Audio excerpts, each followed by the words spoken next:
This morning at ONS, DNV hosted a top leader event talking about the transformation of the electrical system and how digital is going to play into it. So what we're looking at here is by 2050, the electricity demand will double. And out of this, by 2040, 50% of all electricity will be renewable, and by 2050, 70% will be renewable. But this will have a massive implication on the grid system itself, and it has to become smarter, and this is where digital plays into it. So what I took away from this event was the following three things. First of all, massive investment and massive scale that is required, and how digital is going to play into it, and here we need good policies. The second thing is the business model that is also required to enable business to move in and make a difference. And the third thing, that to piece it all together, is the leadership that it takes.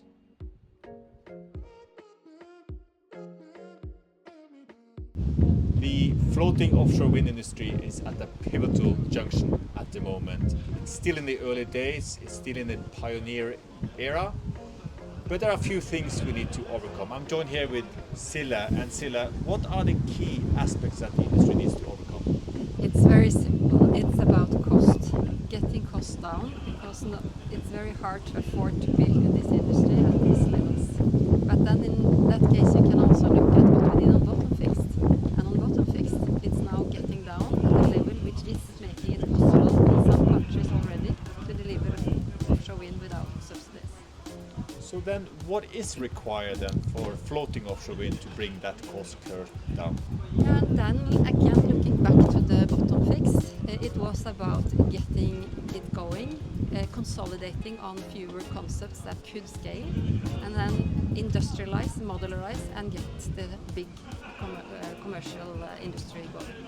And I think that's the same we need to do on floating offshore wind. We have about 150 concepts around, and only few of them are mature enough, but those few that are mature enough we need to allow to scale, and in parallel we need to continue to innovate a little bit, but balance this so that you actually can get the scale. And that does require standardization. It doesn't allow us to tailor everything, and remember, in order to get this out, it needs standardization and mass production.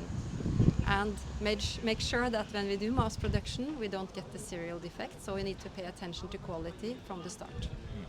But the key point here is to increase the learning cycle and bring the cost curve down and learn fast and collaborate. Collaborate and partnership, as we also discussed on the breakfast meeting today, is our key in order to get this industry going. Don't go alone, we need to collaborate together. Thank you very much, Sille.